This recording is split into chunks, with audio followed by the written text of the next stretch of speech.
So how are you guys doing today? Good, I'm good. It's a Monday, right? Oh, just one thing. So we're gonna have a exam two this coming, next Wednesday and Friday. So we still have some time. So I think I can finish the chapter 9 today.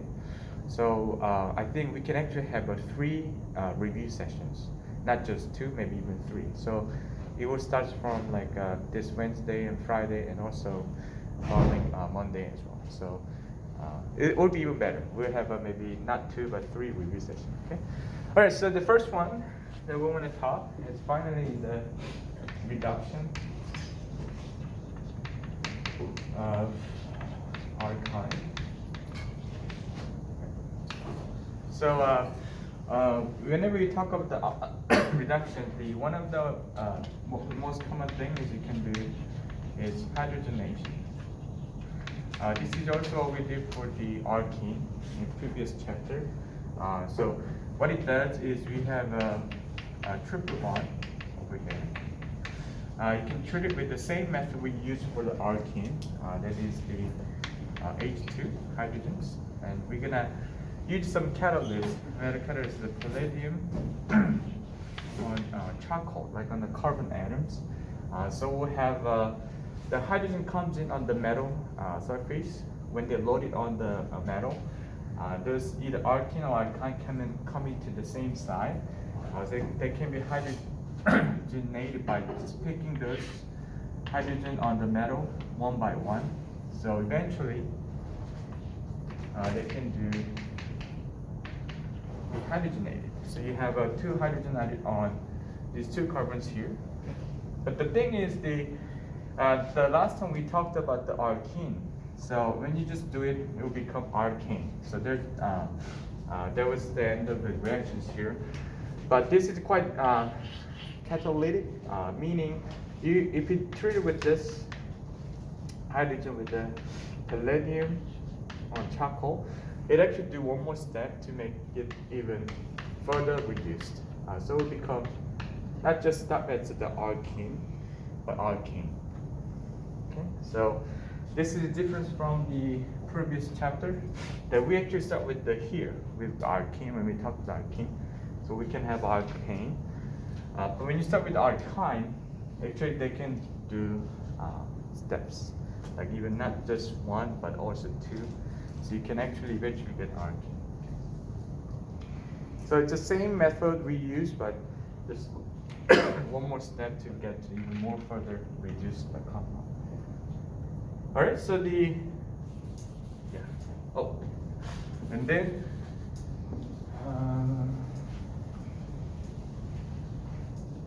we're gonna change maybe slightly different method here.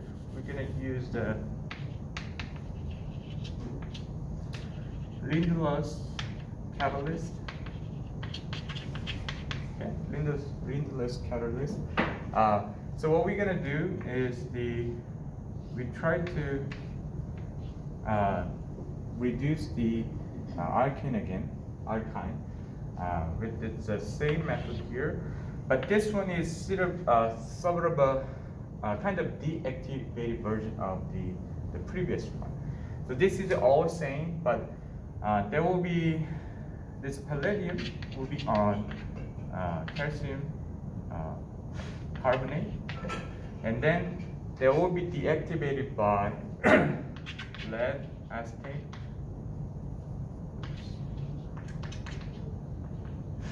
and also the quinoline.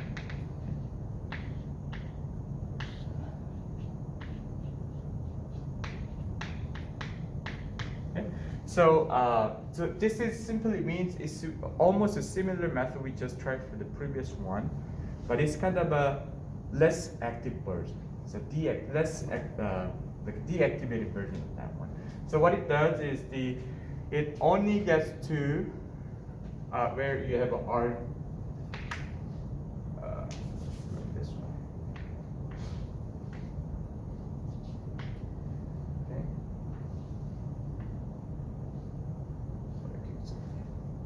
So this part doesn't matter because it's the single bond they can always retain. But the thing is the the most important thing is they make the cis form. Because it kind of makes sense that if the alkyne coming into the same side of the surface of this kind of deactivated version of the catalytic platform, they're actually adding the hydrogen on the same side, but it starts at what? Alkene, right? So the alkene still has what? The double bond.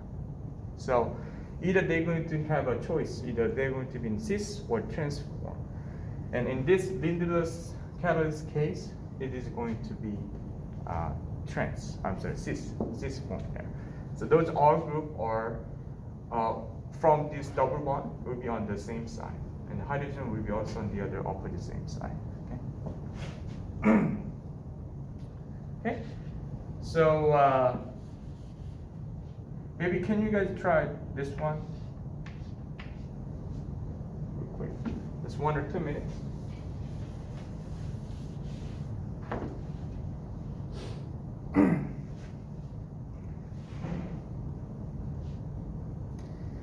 Yeah.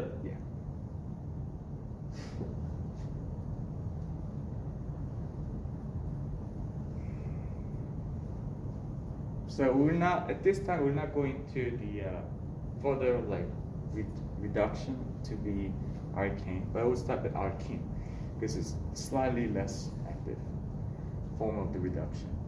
So when it gets to the alkene, make sure you put it on the cis form.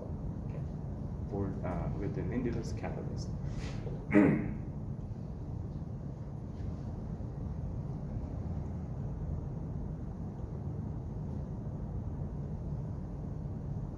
Okay, so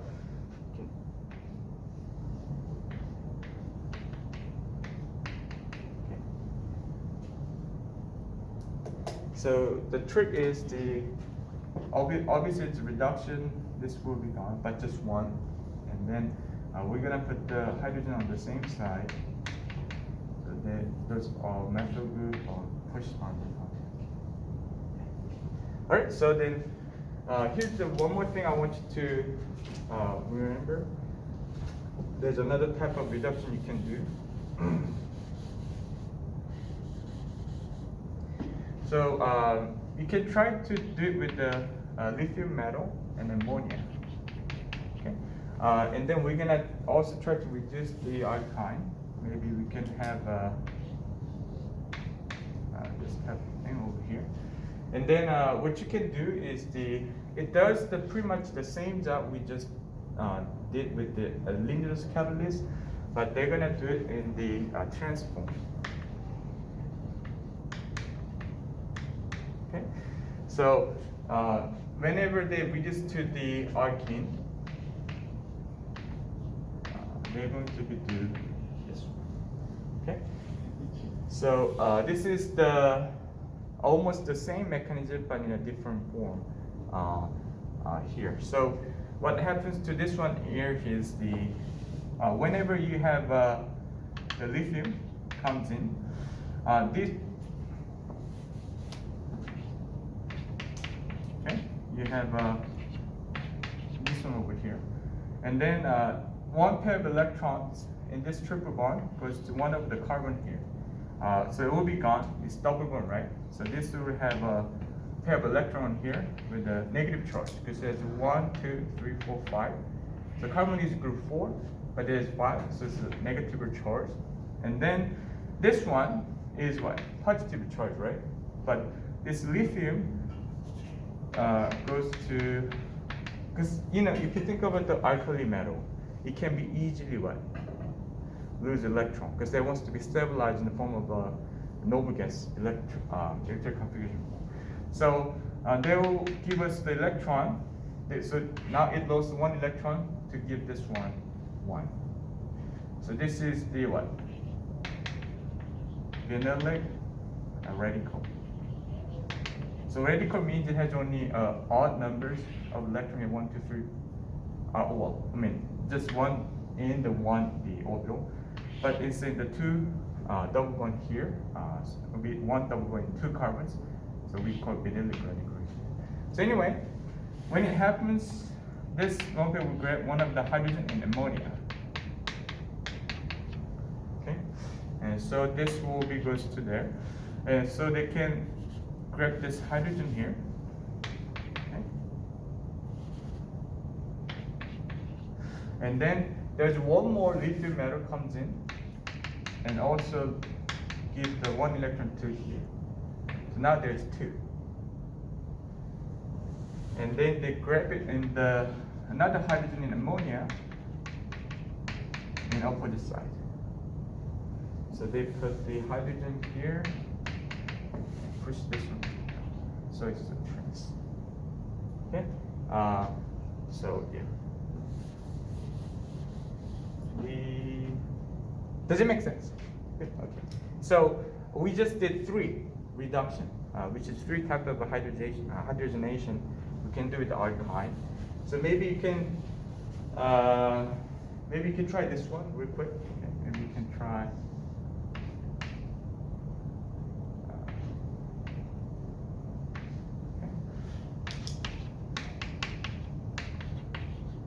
Okay.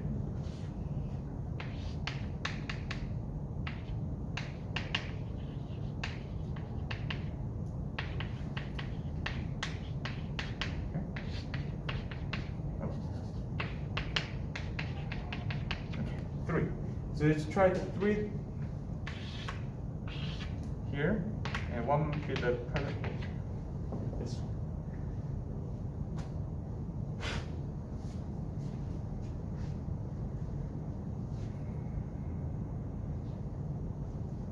Okay, about 2 minutes.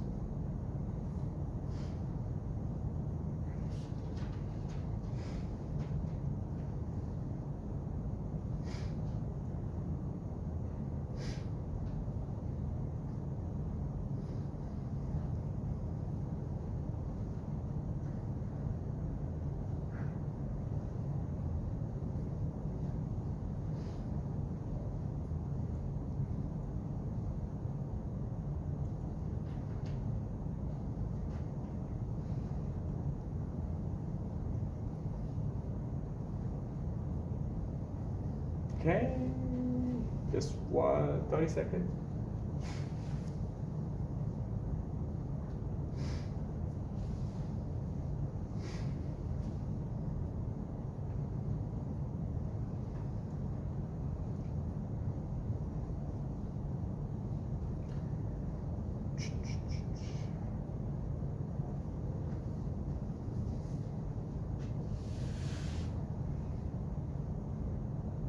Okay, so the first one will be what? This one. Okay, and the second one, we want to put this in the cis form, so we'll do. Okay, it doesn't matter this part actually, because I can rotate it, but the way we this is better look. And now we're gonna put it in the transform.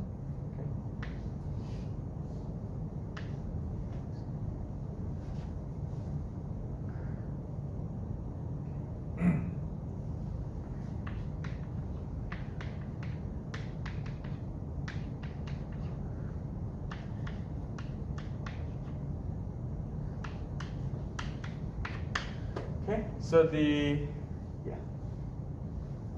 makes sense, right? So make sure you guys remember the difference between among the 3 types of reduction.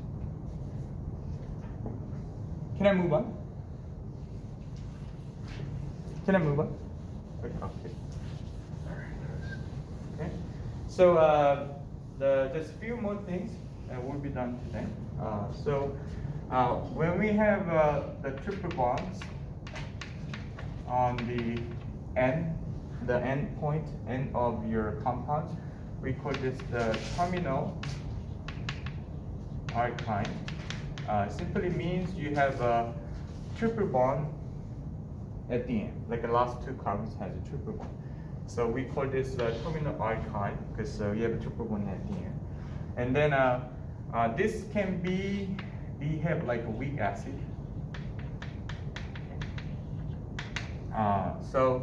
But this is weak acid, so it only behave like a weak acid when it react with the strong base. So one of the strong base you can try is sodium amide. This is very strong base. It's a really strong base. So if it react with the sodium amide, it's going to donate the proton there.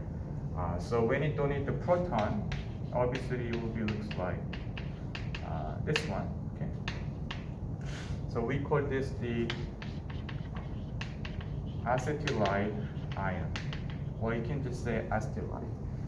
So we have this type of form here, but there's just a couple of things I want to mention here. Is we can do the same with the alkane and alkyne. So for example, this is just one example. Okay.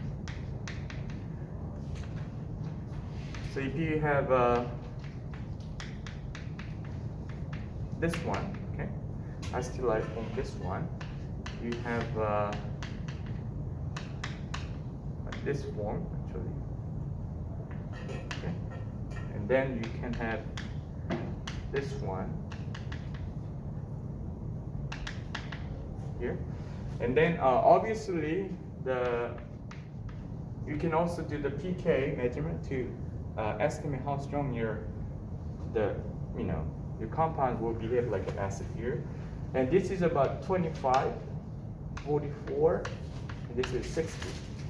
So obviously, they're not really strong acid at all, because the pK value is quite, I think it's a pretty big number. It's 25, 44, 60.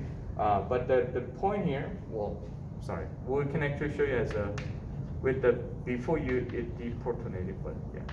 So when it does that, because what I just showed you is after they donate the proton, right? So anyway, so when their pKa is 25, 44, and 60, it means that if it's alkyne and alkene, we'll show you the stronger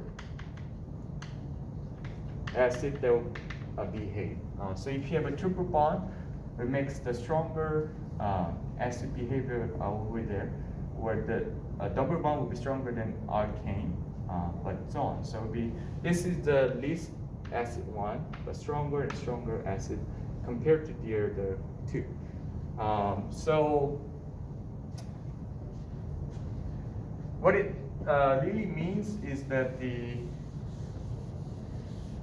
when it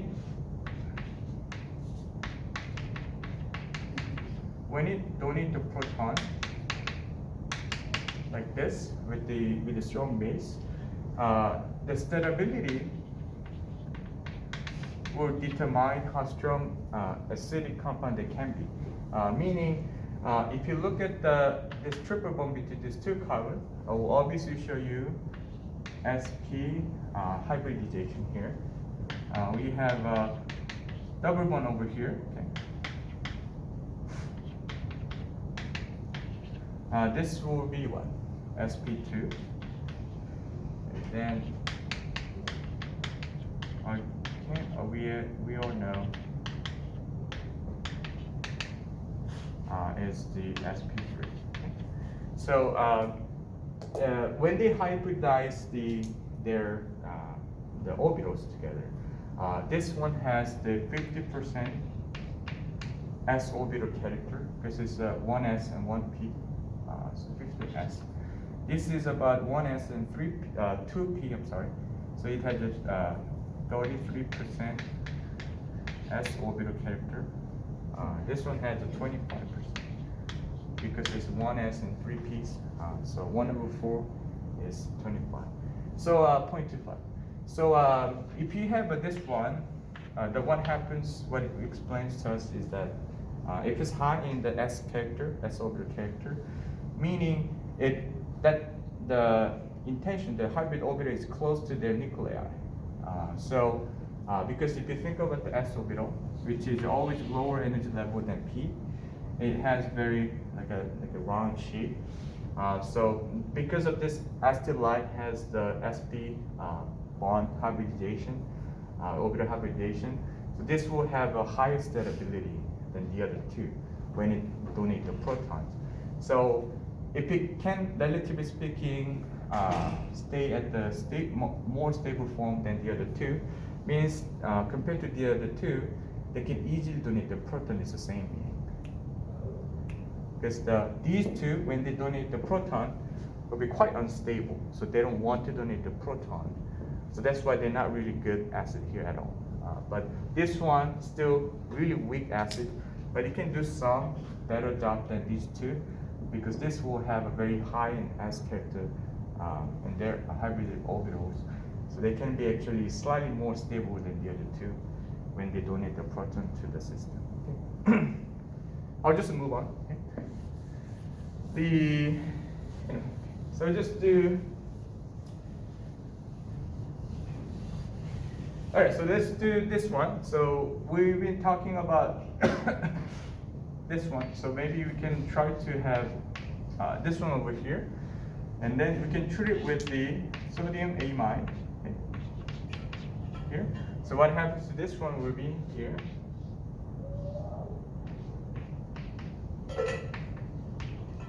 This one, okay?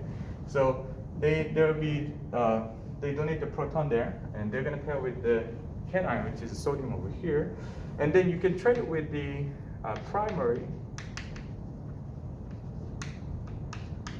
alkyl halide, meaning you have anything that has like halogen groups on the compounds, but that has only what? This carbon, so this carbon is bound to this bromine here, right? So just bromo groups here. And this carbon is only bound to one carbon. So from here, it has only one carbon neighboring to this carbon here. So this is primary. So if you have a primary alkyl halide, when you treat your alkyne with the sodium amide, it becomes acetylide ion here. And what it does is they tap the here, and then they move to there. So this will leave, and these three carbons will attach to here. So this will be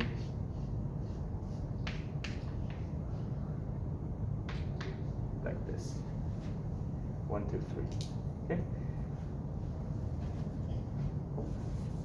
So this is happening because it's kind of so you have a pair of electron over here, right? But if you have a primary alkyl halide, because of this halogen groups, this will be more like stronger force to withdrawing the electron. So this carbon is what, relatively speaking, electron density poor. But this is electron very rich group, part here. This is why they're gonna attack the here. Then this one now happy, they got the electron pair of donated here, so they can take all the electron just to themselves. They just leave like this. So this will now pair with the sodium bromide, okay? And then they just link together. That's it. Okay. So let's try. Oh, and then just remember this one. This will not work with the secondary or tertiary alkyl halide. If you treat it with the some secondary, they actually try to pick one of the hydrogen over here, and then they become to the alkene, and the bromine just leave. So they're not linked to each other at all. They just become the original, the alkyne again. Nothing happens.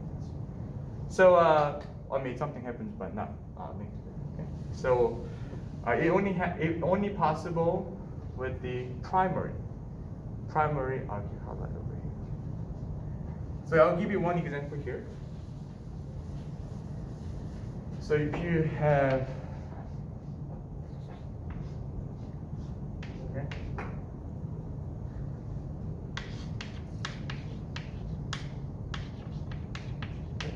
and you have this one, okay, 1 or 2 minutes.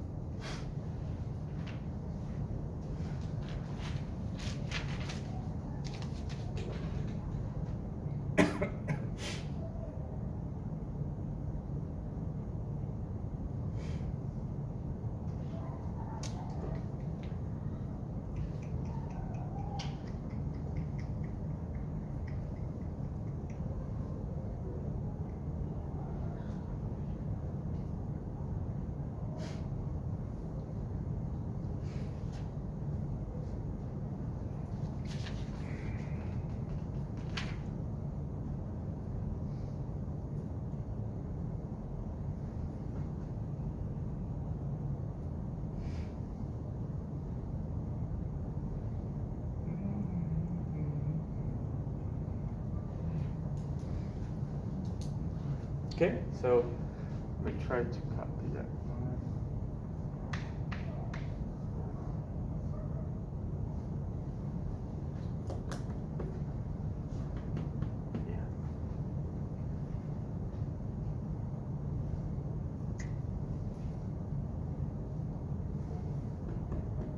Yeah. Okay. All right. So I think